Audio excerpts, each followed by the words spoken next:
of time to stop. And then you see that there are no, it's sudden death, it's sudden suspension. And judges throughout the state and prosecutors have to deal with that. And I can tell you that there's enough perceived disproportionality there where it's regularly avoided. You find time after time you have someone who's never gotten a ticket in 25 years of driving, and they're going to have a judgment that's going to affect their insurance rates for the next 10 years, and then they're going to be suspended for 6 months. When you've got people driving, regularly 25 miles an hour over the speed limit all over the place. So, I mean, that's something you do have to look at. Well, that's a fair point. On that score, it only takes one dead child to make the to make the counter argument sort of come into view. And every one of these has that kind of a story behind it. Sure. And the doorknob, loose doorknob, yeah. and but you have to keep in mind there, Brett. First of all, none of these things is set in stone. Yeah. But also, the other idea is that the smaller things that go unattended long enough do create a potential. I mean, I can't tell you without any kind of requirements how inspectors have walked into apartments where there are no switch plates on any of the. Now, it's a minor thing, but my goodness, if you got small kids in the apartment, that's a big problem. Yeah. And so some of these things, and they tend to go hand in hand. So, but you do need to be careful. You don't want to overdo it. Yep.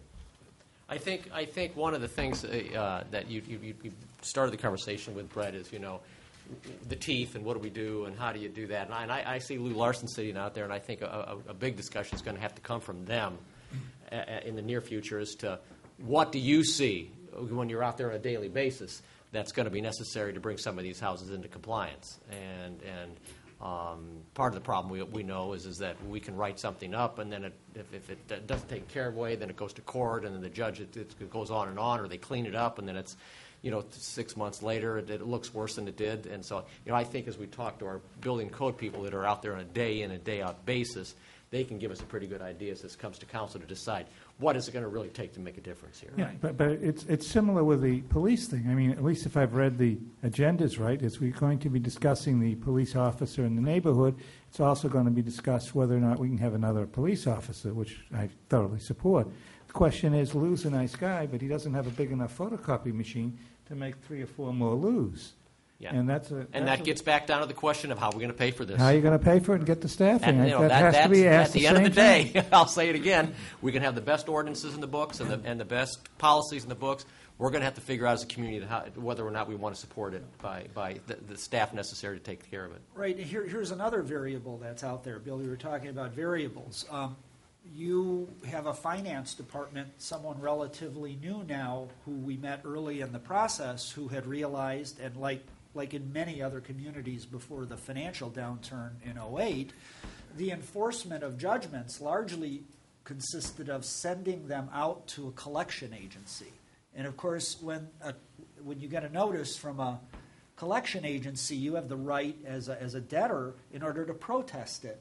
And if you protest it, if you bother to send the letter in, they have to take it off your credit report, and you've got to actually get a judgment. Well, guess what? The city had judgments, but no other enforcement action. And I mean, this was so common in almost all municipalities, was really being taken. And so, what would happen if you started to enforce those, garnish wages or file foreclosure actions if they were big enough, involving property that was owned by various larger debtors, or kind of in the way that parking tickets have ramped up, so you can actually suspend people's licenses if they don't pay them.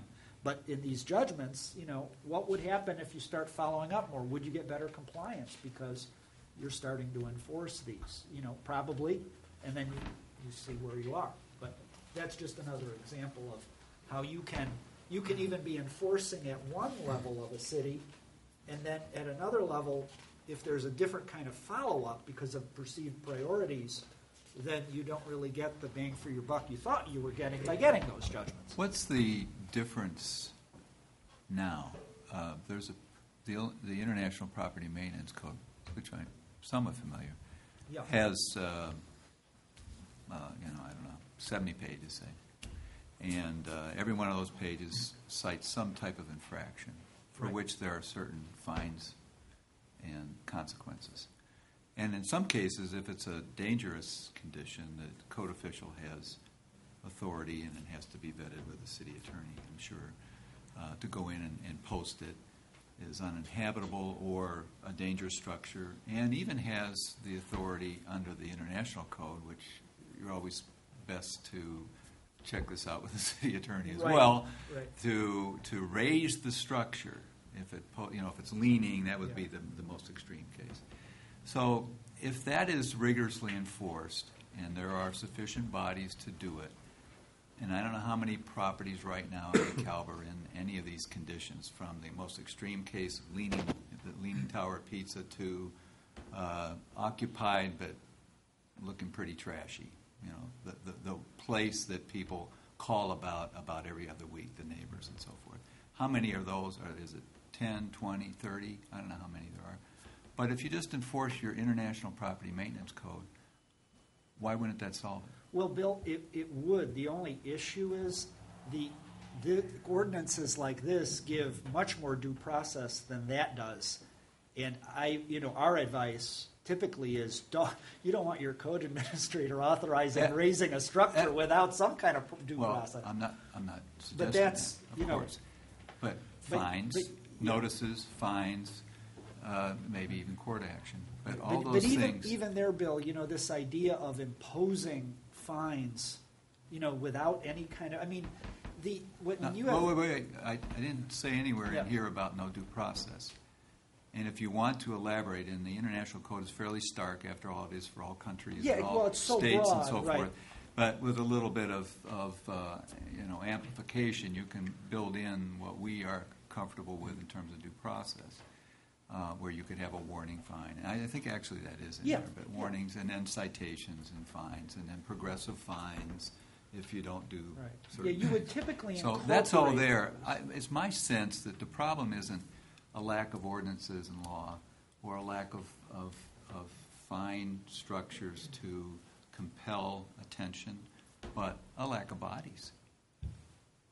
Well, it could be that. It's a variety of things, though. It's also when you get those judgments, like, for example. I'm not talking about theoretically or legally. I'm talking about in this town. No, I mean in this town, because what you also have, kind of what we learned when we talked to the stakeholders and with staff is that they could use more bodies, but that one of the issues was getting those judgments, getting people in order to be fined, and then what happened once they were fined. And I guess that's where you have to try to bring the different departments together, because that's where, when you get judgments, even if they're high judgments, if you're not enforcing those judgments, the people who ignore them and nothing happens and know how to contest the credit report are basically avoiding it. It's as if they weren't there for as long as that remains the case. And so you need to look at all aspects of that. But as far as the property maintenance code, the international code, at least in our country, that has to be enveloped within your administrative adjudication or within your court process. And typically, unless it's a dire emergency. Typically in the municipal code, when you adopt these model codes, there are 3 or 4 pages, single-spaced, of exceptions or changes, amendments, addressing some of those. And I would be surprised if that wasn't already the case. You have that. Yeah. Bill, what I was trying to get at is that you need to decide whether the threat of fines and the imposition of fines and the collection of fines is going to get you what the improvement you need. And I don't mean to belabor this, but I missed the first half a year. So something prompted this. Was it the report by the city staff that we had dozens of these cases, or is it the fact that we have a high level of aggravation with a handful of cases, or what is the problem we're trying to solve? Okay. It depends on who you talk to. But I think overall the common threads that we heard about were, let's break it into categories. Rental properties. If rental properties are a problem it's owners that are not local and probably owning smaller amounts of units that maybe don't really know about the business of renting.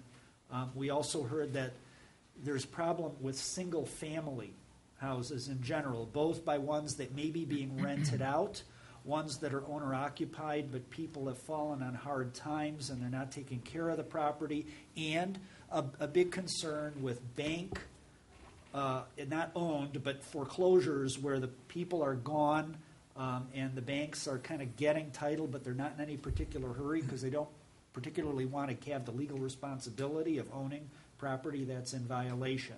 So, those are the kinds of things we heard about. Generally speaking, and a lot about Greek Row and issues that relate to the problems there. And so it's sort of multifaceted. So you're looking at, what are the big priorities? What would help the most, and what do we think is good for the community? So that hearing those things, we said we might want to consider the vacant property ordinance.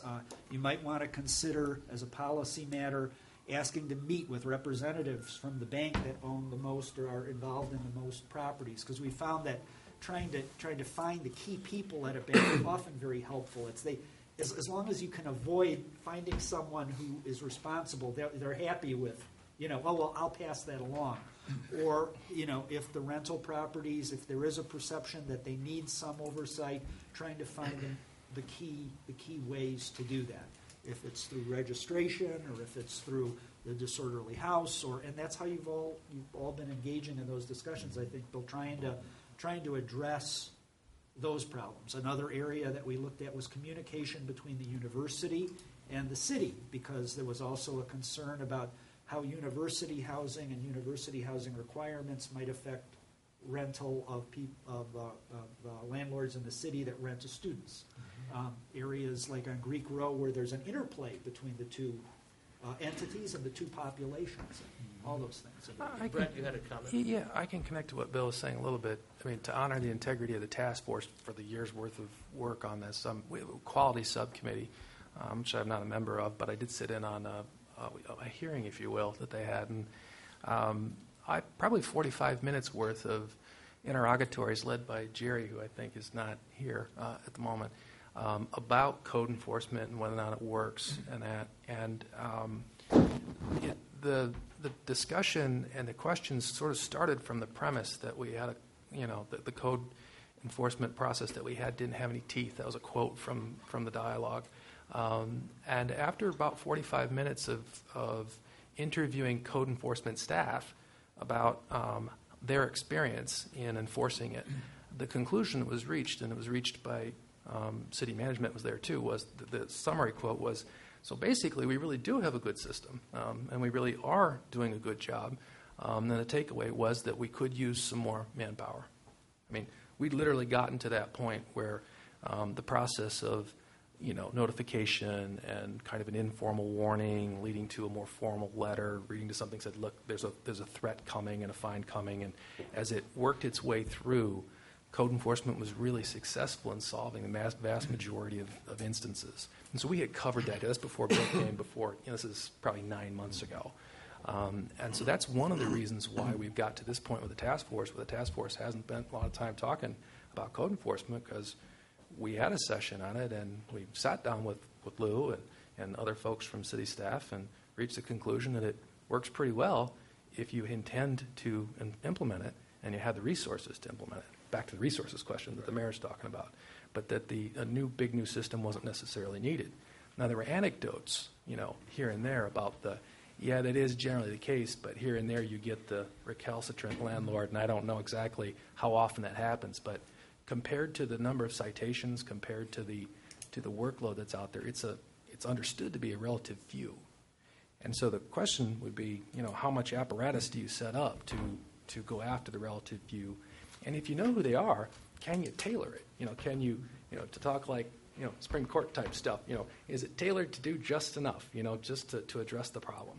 And if you have a deep-pocketed, say, or somehow invulnerable landlord that just says, I see your fines and I don't care.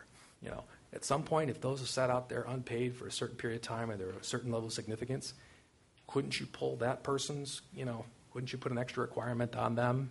Well, not a general requirement. You can't single legislation. What you would have to do in that case is if you have high enough fines, you can file an action to foreclose. You can seek the appointment of a receiver, like I said, or bring a compliance action under the state code, and those do provide for recovery of attorney's fees. Yeah. So the city isn't out that, those are there. Fair point. If we had a registration, which we do now, and I suppose if you ended up with some sort of registration or license that you had to have, and if you didn't have it, then you couldn't operate anymore. If you had that, maybe you would reserve the revocation of the license for those big offenders. Well, sure. I mean, you would anyway. I mean, that's like, I think what the question was about how many revocations you've had in communities where it exists. Yeah. I mean, but even the possibility, because the way these are written, the possibilities are there for the doorknobs, and so you Right. get to the big things, the scofflaws, and get after them. Well, that's right. No, I mean, there's no magic about how an ordinance is drafted. Look at the disorderly house. You started with one thing, and you start somewhere. You're essentially dealing with the same kind of regulation, but yet you're looking at your own unique spin on how to tailor it. And that's true of these things too. You can reject it out of hand, or you can say, well, we're only, it's only for severe public safety issues. Okay. Well, I wonder how much the city has the discretion. I mean, the ordinances, the way they're drafted, allow for certain things to happen at certain times, but that doesn't necessarily mean that the city has to do that. Well, that's right. Yeah. So That's right. That's I right. mean, so they have loose doorknobs and ripped screens for a year. Doesn't mean we're going to revoke their license at the end of the year because of that. Right. Well, Even and also, though the ordinance right. allows us to do that. Well, and also you're going to have a hearing requirement, so you're going to have an ALJ that might not go for it or might not like it, and there's an administrative review process where but you're right. I mean, but you are concerned. I mean, as an enforcing entity, and I mean, I was a former federal prosecutor, so I'm really sensitive. You never want to be viewed, if you're a government official enforcing, as overreaching your authority.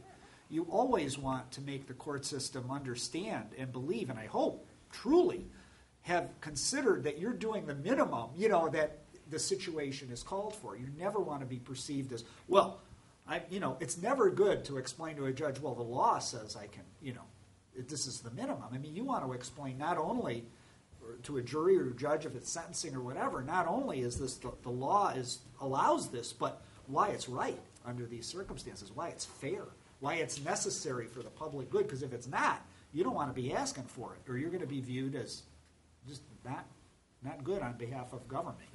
Well, and I wonder how much, when we're talking about inspections and assuming, for the sake of argument, that the disorderly house ordinance gets adopted, if a police officer enters a house or an apartment,